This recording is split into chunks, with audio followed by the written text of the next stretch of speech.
l'aspect matériel. Ah Mais ouais. sur l'aspect du genre, là, c'est là que c'est intéressant. Parce qu'en fait, tout ça, là, donc l'aspect récréation équitable, pour moi, c'est l'analyse niveau 1 du genre à l'école. Ah ouais, C'est niveau vraiment. Hein. 1, c'est-à-dire toutes les profs, politisés, non politisés, vont vous dire la cour de récré, c'est pris par les garçons. Ce qui est vrai, c'est une réalité. Et ça a des vrais impacts quand même, il faut le dire, sur après la perception de l'espace public par une femme.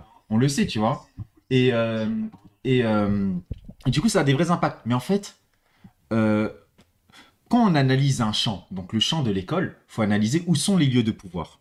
Où sont les lieux de pouvoir de l'école. Et je pense qu'il peut y avoir un débat. Est-ce que la cour de récréation est un réel lieu de pouvoir? Je pense que c'est un lieu de pouvoir, mais un lieu de pouvoir secondaire. Ah ouais, parce que on parle pas. Enfin, et là aussi, c'est là que où est-ce qu'on regarde en termes de genre à l'école et où est-ce que ça se joue. Je trouve que c'est beaucoup plus intéressant de voir les interactions prof-élève, quoi. Prof-élève, je pense que le pouvoir se joue là. Pareil pour le conseil de classe. Parce que c'est quand même là que se passe la vie des élèves. Bah bien sûr. Quel est le futur d'un élève? On le décide au conseil de classe. Oui, Et le conseil de discipline, sur l'aspect vraiment plus punitif, quoi. C'est là que ce sont les lieux. Et le fait que la gauche, en tout cas les profs progressistes, se concentrent que sur la récréation, c'est un immense angle mort. Ah mais oui, après ils se focusent pas que là-dessus. Non, mais c'est le truc où ils sur... n'ont pas de pouvoir. Ah mais ça c'est sûr. Ça, c'est la récréation, c'est les jeunes entre eux. Mais du coup, ça permet de pas se remettre en question sur le genre dans la classe, là où ils sont. C'est eux les maîtres de la classe. Eh oui. Donc, ils se posent pas de questions sur la classe, comment ça se passe à l'intérieur de la classe, et sur les conseils de classe où aussi ils ont du pouvoir. Donc, pour moi, c'est là les deux endroits les plus intéressants.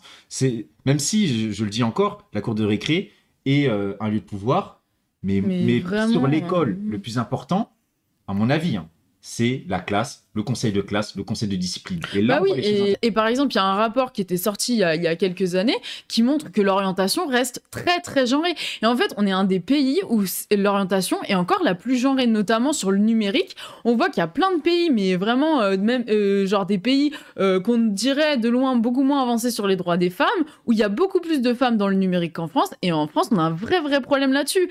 Et en fait, l'orientation reste très genrée. Et là, c'est les profs, en fait, qui font ces choix-là d'orientation, qui disent favorable, défavorable. Et c'est là que ça se joue, en fait. La récré, c'était pour se défouler après être enfermé, mais bien sûr. Après, même au sein de l'école, faut voir aussi, parce que souvent on dit, ah oui, les filles se soumettent plus à l'ordre scolaire et donc elles ont plus de possibilités de réussir. Et les gens voient ça, les profs voient ça comme un aspect positif. Oui, alors qu'en fait, quand on voit dans le détail, c'est toujours souvent, en fait, il y a plusieurs féminités et plusieurs masculinités. Il y a plein de recherches hyper intéressantes qui ont été menées là-dessus. Il faut pas dire les filles.